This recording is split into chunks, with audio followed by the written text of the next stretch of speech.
എവിടെ പോയി കൊടുക്കണോനെ? എത്ര നേരായി. അവനെന്ത് വട്ടാടോ? നാളെ രാവിലെ പോകാൻ ടിക്കറ്റ് എടുത്തോനല്ല. നമ്മളൊക്കെ ഒരുമിച്ച് പഠിച്ച കൂട്ടുകാരന്മാരല്ലേ?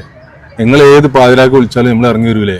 ഓനെ നമ്മളോട് വരാൻ പറഞ്ഞെങ്കിലേ ഒരു കാരണം ഉണ്ടാവും. വരുന്നുണ്ട്. സോറിടാ. ഇറങ്ങാൻ സമയത്ത് എന്റെ ഭാര്യന്റെ ഒപ്പാണോടാ. ക്ഷമിക്കണം. സോറി. ഇപ്പൊ എന്തിനാ ഇങ്ങോട്ട് വരാൻ പറഞ്ഞേ? അതും പഠിച്ച സ്കൂൾക്ക് തന്നെ. ഞാറപ്പായം പോയിക്കുന്ന സമയമൊന്നുമില്ലല്ലോ.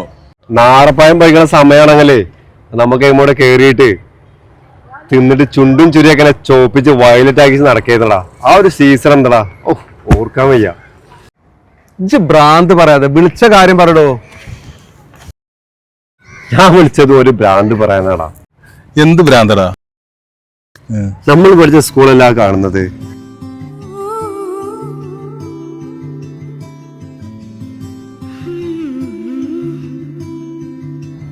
നമ്മൾ പഠിച്ച സ്കൂൾ എന്ന് പറയല്ല, നമ്മൾ പോയിരുന്ന സ്കൂള്. അങ്ങനെ പറ. നമ്മള് പോലുള്ളല്ലോ, പഠിക്കലൊക്കെ വേറെ കുട്ടികളാണല്ലോ.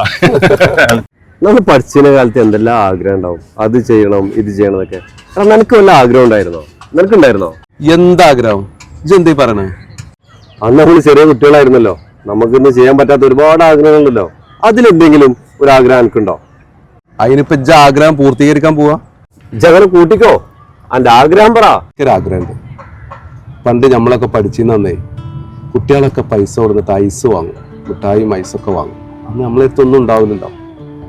അങ്ങനെ ഞാൻ ആഗ്രഹിച്ചിട്ടുണ്ട്, കുട്ടികൾ അവിടെ ഇങ്ങനെ ഇരുന്ന് കണ്ട് ഐസ് തിന്നുമ്പോൾ അതുപോലെ ഇരുന്ന് ഐസ് തിന്നണം. അങ്ങനെ ഒരു ആഗ്രഹമുണ്ട്. സാധിപ്പിച്ചു തരാൻ പറ്റുന്നത്? ഓക്കെ, അത് ഞാൻ സാധിപ്പിച്ചു തരാം. നിന്റെ ആഗ്രഹം എന്താ?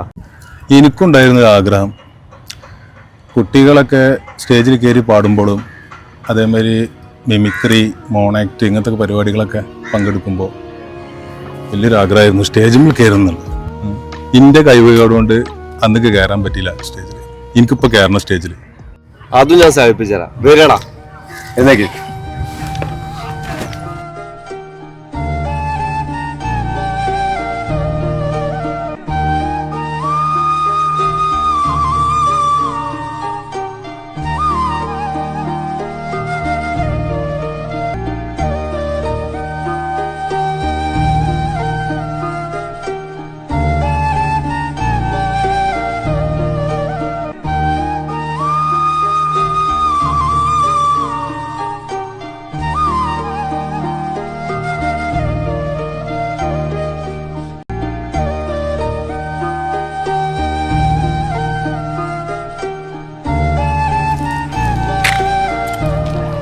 ഇനി പറ, എന്താണ് എന്റെ ആഗ്രഹം?